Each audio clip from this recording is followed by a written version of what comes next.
Hello gamers. So last night Genshin dropped the new Columbina and Raiden banners for the second half of 6.7, and I thought we would go ahead and do a little review. I say little, but I actually tried recording this already, but it went over an hour and I decided to revisit it and sort of make it a little bit more concise. Either way, let's start with Columbina. So Columbina is a great character, obviously, but she really does find most of her value when being used in tandem with another lunar character, right? So this can be Columbina Anefa, which is one of the most popular cores. Even Columbina Lauma is quite good.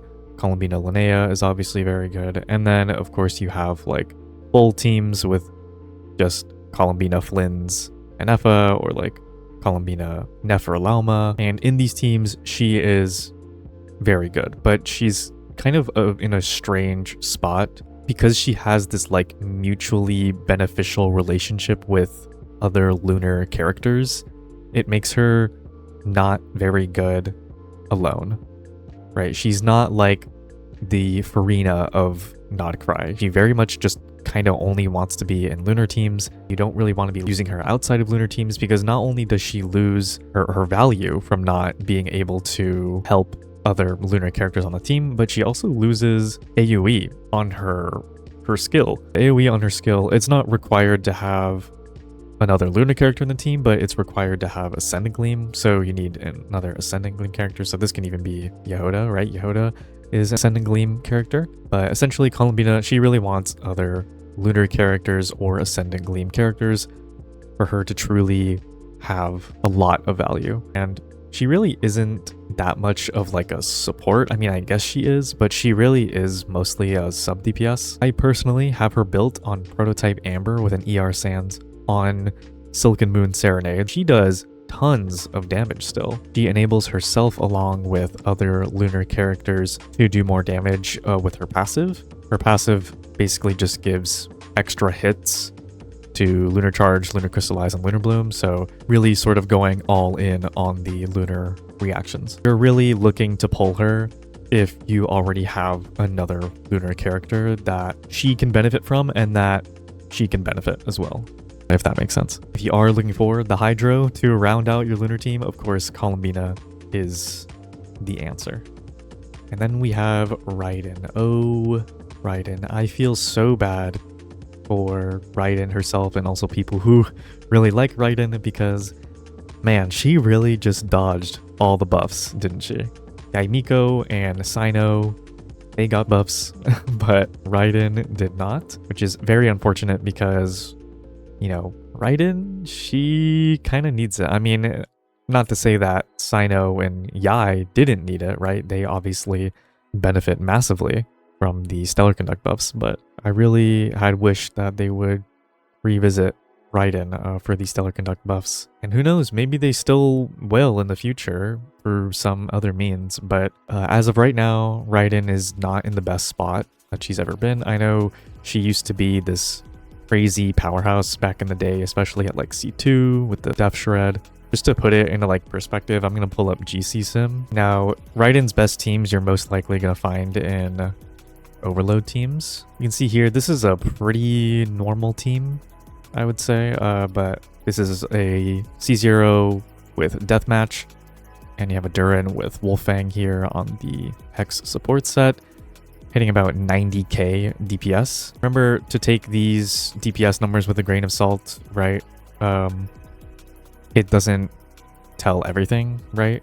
It's obviously a simulation, so there's no like matchup information. It's gonna have like perfect rotations, perfect combos. Most of them have KQM standards, blah blah blah, whatever. So it's not 100% accurate, but just to give you a vibe, it's probably gonna be around this range, and this is with some battle pass weapons, so this is obviously quite low considering that. Obviously we have a whale one up here, and that's like 800k DPS, but you can see this one here. I think this really goes to show how even with like relatively good vertical investment, she really isn't hitting that much, like 135k. Just to put it into perspective, my Columbina and Anefa teams that are all C0, R0, they do about 135k. And so this team with E2, R1 Raiden with C6 R1 or C6 Elegy Fujosara, with C2 R1 Mawika. This is probably a support Mawika because of scroll. And then a C6 Chevreuse with Escoffier Sig is only hitting 130k. Like, that is kind of not a great sign. That's just to give you an idea of where Raiden is right now. She's just not in a good spot, right? I think that's pretty clear. I think that's pretty obvious to most people. Still just really unfortunate that she didn't get hit with the Stellar Conduct buffs, and I hope they do something with her soon because I feel like she could really use it. There is also something to mention about Hyperbloom teams, right? Because Raiden is one of the best Hyperbloom triggers. Her skill hits really fast, and she has access to Dragon's Bane, which is a low base attack, high EM gacha 4-star weapon, but most people probably have a copy of Dragon's Bane. So this makes her a really nice option for Hyperbloom teams. Unfortunately, Hyperbloom isn't really that relevant these days anymore. Back in, 3.x and into 4.x, Hyperbloom was not only one of the best DPS options, it was one of the easiest to build as well, especially for free-to-play. It was very low investment, very high value for that level of investment. But the biggest problem with Hyperbloom is that was its peak, right? It had no room to vertically scale from that point, unless you were getting Nahida C2, and up until Nodcry, Lauma, right? Obviously, Lauma helped Hyperbloom a little bit. She raised Hyperbloom up to around like 100k range, where it used to be like 70k. So it got a really big buff from Lauma, but even that wasn't really enough to compete with the teams that are now doing 200k DPS with C0 as a buy. So Hyperbloom definitely kind of left in the dust. So while you could pull Raiden for Hyperbloom if you want, because she is technically, I think she is just the best Hyperbloom trigger, it's really up to you, right? If you want to invest into Hyperbloom teams still. I made a video about this a long time ago. Raiden is one of my bigger regrets, just because I personally don't like how she feels to play as an on-field DPS. And even though she's had her uses as a Hyperbloom trigger on my account, I usually always end up defaulting to Kuki instead, because Kuki heals and healing is just more comfortable. Raiden obviously does not heal, so I usually always ended up going to Kuki, even though she triggers the Hyperblooms slower. I just appreciated the healing a bit more. So this is kind of why Raiden ended up being a dead pull in my account, but I kind of just like fell into the hype and got her. But yeah, she remains to be one of my bigger regrets, but don't let that stop you. Don't let my opinion stop you from getting her. If you really like Raiden, then obviously go for it. Now we can talk about the 4 stars. So first one, we have Oraron. Oraron definitely has some good places, especially in overload teams for Mawika. Oraron is really good at generating fighting spirit for Mawika, and he's also good at holding the scroll set, which is just one of the most OP support sets in the game. So he has great places in those teams. In terms of his like actual personal damage, he likes to be in more like lunar charged, electro charged teams, because that's where he actually like makes use of his passive. The only issue being that in one of Oraron's biggest benefits is that he's a Natlan character, which means he can hold the scroll set, and the scroll set buffs damage percent, and damage percent is just not very useful in lunar charge teams, and you'd probably find better use, using someone like Sucrose, right, in those lunar teams.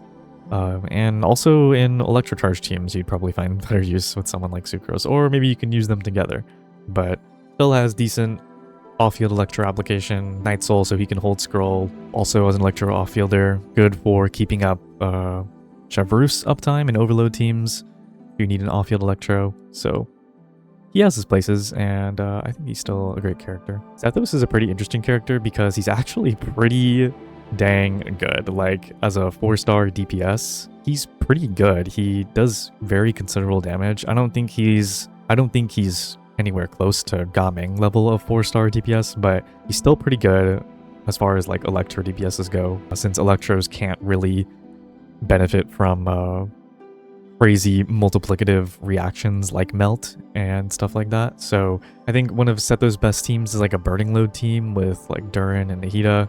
He has a really interesting playstyle that like consumes energy for charge attacks. He also has like a normal attack playstyle that pierces for enemies, so it has like somewhat decent AoE. And also, like Tighnari, one of his best weapons is Slingshot. So very easy to build, very free-to-play friendly. I would recommend him, honestly. Like, if you're looking for maybe something for like Imaginarium Theater, I could definitely see Sethos being a great option, or maybe clearing some of the lower levels of Stygian, lower levels of Abyss, maybe even floor 12 Abyss. I could definitely see him clearing that with a good enough team behind him. Sethos is actually a very underrated option. And so last we have Yehoda, and Yehoda is unfortunately one of those characters where she really finds her place only at C6. Outside of C6, she is kind of outclassed by other options like Sucrose. Of course, one of the main benefits of Yehoda is that she does heal. She is a sustain option, but her EM buff is relatively small compared to Sucrose. But her C6 is pretty crazy, giving 50 crit value to the on-fielder. So I say if you are pulling Columbina, specifically for like let's say you have Flynn's and an Effa, and now you're really looking for to get Columbina, then maybe this banner is pretty good for you because you'll get Yehoda on the way. If you get Yehoda C6, she can probably replace Sucrose in that team. Again, it's just up to you. You trade off damage, you get healing instead, right? That's how it is for Yehoda. Overall, pretty decent character at C6 though. Now we gotta talk about the weapon banner.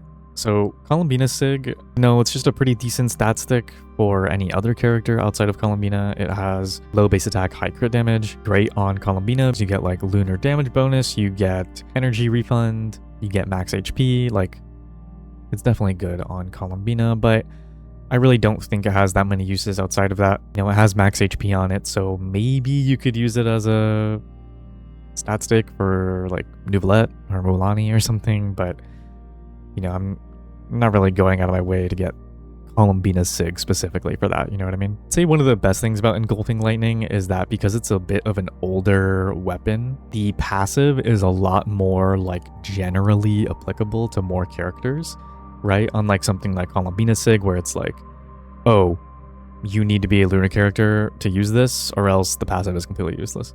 Whereas this one, a lot of characters can make use of Engulfing Lightning. It has an ER main stat with attack percent in the passive and like a good amount of attack percent in the passive. This can be useful on a lot of characters. Obviously, it can be useful on characters like Yansan. It can be useful on Shenhe. It can be useful on Escoffier even, Xiangling, right? I really wanted this weapon back when I was using Xiangling more, but these days I don't use Xiangling that much, so I'm not really looking for it anymore. But a lot more of a generally applicable weapon. I think these days I still really wouldn't go out of my way to get it, unless, you know, I'm looking to play Raiden, then I would definitely get it. But for the 4-star weapons, we have Favonius Warbow, obviously great. Favonius weapons are all great. You know, it's going to be good on Yehoda, it's probably good on Auroron, probably good on Farazan. It's good on Yelan, right? If you have any of these characters, bow characters that really want like energy recharge, Fav is your best friend. Then there's Saxord. I think Saxord is definitely a niche weapon. I mean, I've seen some uses on like Dendro Traveler and Kazuha for more grouping. Definitely has some like niche use cases there. It's pretty decent on Xingqiu, but Xingqiu can kind of use, you can use Favonius Sword as well. But yeah, I'd say it's pretty niche these days, not really worth going out of your way to get. Fav Lance, I think this is my favorite Favonius weapon by far. Fav Lance is so good. It is so useful on so many supports. So many supports use polearms and just want Fav Lance so bad, right? Like Shenhe, Chevreuse, Escoffier, Yansan, they all want Favonius Lance. And so it has become a weapon that I highly look out for. I level up all of my Favonius Lances because I always need one more on someone. So definitely one of my favorite Favonius weapons. It's one of the best Favonius weapons in the game alongside Favonius Sword probably. And then we have the Bell, and the Bell is probably one of the worst weapons in the game.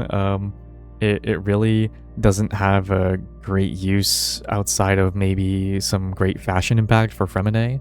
And maybe if you're building Tank Dea, you know, if you're building Tank Dea, go for the bell. Otherwise, I don't really see where the bell is that good, because it's an HP main stat Claymore, which most Claymore characters just do not make any use of HP percent at all. So this is why the bell has yet to shine on anyone. But like I said, if you know you're looking for Tank Dea, go for it. Then we have Wave Riding Whirl. I had to look up what this weapon did because I totally forgot, but basically it's kind of a niche Mualani weapon, I'd say, because it has a bunch of stacking, like HP percent stacking in the passive, but the main stat is energy recharge, which isn't that useful on Mualani. Like, Mualani's burst is good, but you're not going to build ER for it, you know? So kind of feels just like wasted stats on this, and you're probably better off using something else on Mualani. Otherwise, I mean, you know, you could use it. It has low base attack, high ER. It was like 61 ER, so I guess you could use it on any Catalyst character that really wants ER. Not really something to look out for. It's not a very great weapon. Definitely the highlights of this banner are the Favonius weapons. Overall, I'd say if you're pulling for Raiden, this banner is kind of a stinker because Raiden's best team is going to be an overload team, but it's probably not going to be making use of any of the characters here. Like, yeah, Auroron can be used in overload, but you probably only want to be using Auroron if you have a Pyro on fielder, not an Electro on fielder. So don't really see that great of a use case for Auroron. The weapon banner is kind of a stinker. Like, most of the weapons here are kind of useless, and Favonius Lance is obviously good, but I don't know if it makes up for the rest of these weapons. And Engulfing Lightning and Columbina Sig, again, these are just weapons I'm not really going out of my way to get. Like, it's not such an insane difference that I need to have them. So overall, I'd say it's not a very good weapon banner or good banner for Raiden. I'd say it's an okay banner for Columbina, mostly because Yehoda, and this could be a good banner to sort of complete like your Flynn's team. I also noticed like a lot of people just really hate using Sucrose, which, you know, to each their own, right? But you know, if you're one of those people and you like using Yehoda instead, then maybe this banner is for you. Maybe you want to round off your lunar team with a Yehoda and a Columbina, then this banner is okay. But again, the two guys are just kind of random kids, but still decent characters on their own nonetheless. Just maybe not in the same teams as Columbina and Yehoda. I mean, you can do some lunar charge stuff with Auroron, but that was all I had to say for this banner. Let me know if there's anything I like missed talking about. Maybe I missed some like specific like niche interactions with some of these characters. Let me know in the comments. If you stayed to the end, you are a real one, and I will see you around. Bye bye.